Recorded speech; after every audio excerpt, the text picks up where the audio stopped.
Mama, yani shukrani na pongezi nakupa wewe mama yangu mzazi, maana umenizaa umenilea na mpaka sasa mwanao na makazi.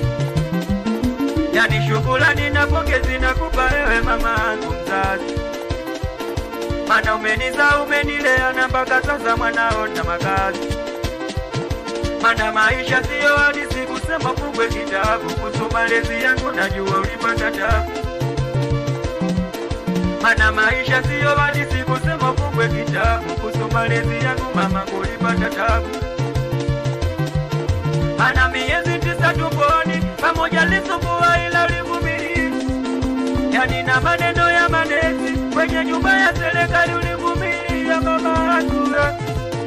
Yani miselewi nikulipe nini we mama, yani miselewi nikufanye nini mama.